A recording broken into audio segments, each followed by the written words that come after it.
In this episode, we'll be discussing a secret that helped the indestructible Roman legions to win their victories over the unorganized crowds of barbarians. The crux of the skill is maintaining the line.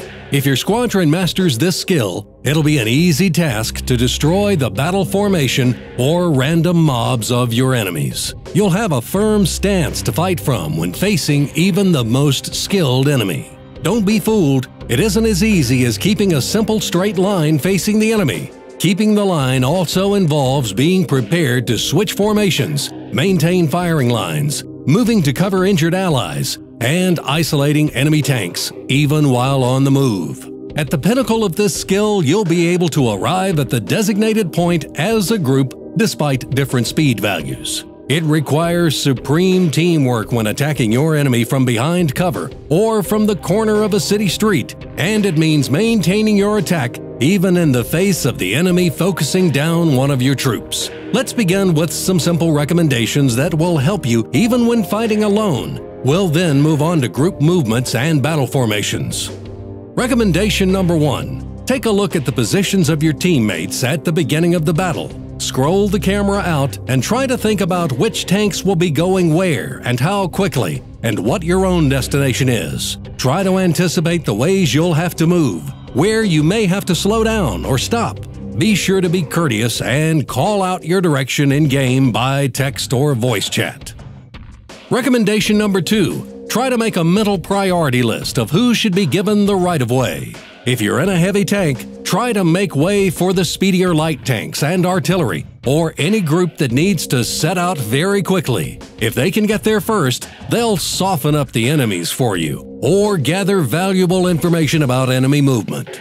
Once the timer finishes counting down, start moving. Do your best to thread the most optimal path. Do not damage or be damaged by other players who are moving erratically. Never drive too closely to another tank. You're an easy target for artillery with that much armor in one spot. Recommendation number 3. Don't try to race up next to your allies and accidentally leave cover or cross their line of fire. If you're a larger tank, you may have trouble coming to a sudden stop and actually pass from cover and into the line of fire. You may also disrupt allied fire and take a shot from a friendly in the side or rear as you suddenly block their shot. If your ally is already spotted, then you might be receiving the enemy shells that were intended for them. Slow and steady. Recommendation number 4. If you happen to collide with your ally's vehicle, try not to continue pushing forward expecting your tanks to magically become disentangled. Stop and move back slowly. Let your ally dictate where they're moving and then decide how to best get around them. If you've been keeping up, all of the episodes of the Tank Academy have been concerned with moving in close formation, thereby allowing all allies to help with firing or cover. Now we'll teach you how to use formations in battle, step by step.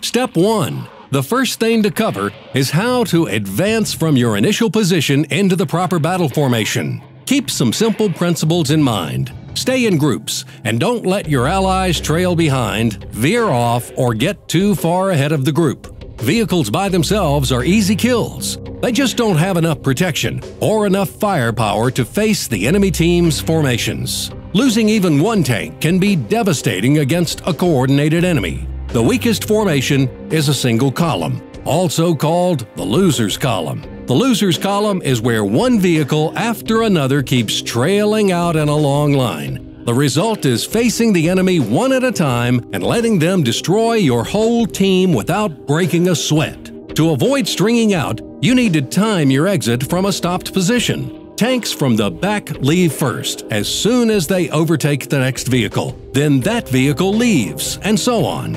If you aren't coordinated, tanks will simply fall behind and form the loser's column. One of the reasons that forces form the loser's column is an improperly mixed group of vehicles. To prevent this, players must organize themselves based on speed and needs of position on the battlefield. For example, we'll put all the T-110s in a group and direct them to the right or left of the IS-7 group.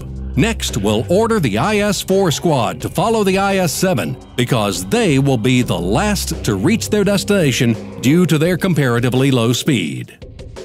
Another thing that can cause a loser's column is the terrain. Pay attention to the roads and obstacles in your way, like fences, trees, rocks, etc. A small but useful thing to remember is that if you follow in the tracks of the vehicles in front of you, you're unlikely to get slowed down. What's more is that it may confuse any eagle-eyed SPG players who are watching for sheared trees and destroyed objects. In conclusion, we must say that it's important to learn and remember the rally points that exist immediately prior to moving into an exposed position. Pull yourselves together before and after any engagement.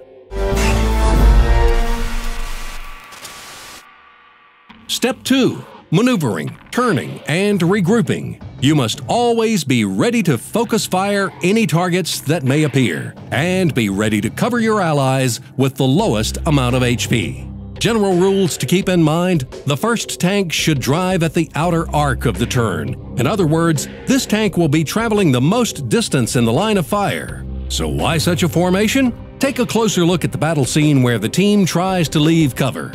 Even less experienced players can see the mistake. As soon as one tank breaks cover, it gets tracked and no one is available to cover it. The stopped tank also blocks any hope of a quick return of fire. Now let's compare what happens when the correct measures are taken. As you can see, the tank on the outside is moving just half a hull faster. Its purpose is to receive all the damage from the first volley. It is then immediately covered by the other vehicles. It's now much easier for his allies to perform this task.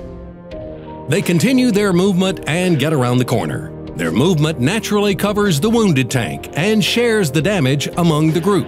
Ideally, every tank should move a half hull faster than their allies. Practice this maneuver for coming around corners and moving again into cover by creating a training room in one of the city maps. Divide into platoons and send them into the streets. Have them run a circuit and perform this action at every corner. Be careful of clipping buildings and debris, as it will slow you down and mess up the formation. Ramp up the difficulty by having all of the platoons run one right behind one another, trying to keep the whole group in motion. Make it really hard by taking turns down streets that can't go 3 vehicles wide. You can't always perform this tactic in peace, so you should try to do it at your maximum speeds. Let's take a look at this tactic on the Himmelsdorf. Rubble keeps players from running tanks 3 wide, so all of the sudden they're one gun down. One of the main points of this lesson is to learn how to regroup quickly, so you can always have the maximum amount of guns facing the correct direction. Keep in mind that the pair with the most speed should go through the open area first, since they'll be the least exposed. The slower tank is likely to have better accuracy and can cover their allies while taking shots of their own. You may remember this situation from a previous episode of Tank Academy. As soon as the first tank passes, they should drive to the opposite side to make room for the other tanks, making the turn, and then they should all regroup. Notice that their position changed, but their battle formation remains the same, keeping all guns available. Whenever you move as a group, you should always keep in mind the position of enemy SPGs. Don't move your whole group into position to receive massive splash damage. You're an easier target when you're all clumped together. That concludes our lesson for this episode of Tank Academy. Our work for the day is at an end, but yours has just started. Only diligent practice and repetition of the material is going to ready your troops for battle. It needs to become second nature. Our next episode will cover the importance of surrounding an enemy and discuss how to get out of such a tricky situation.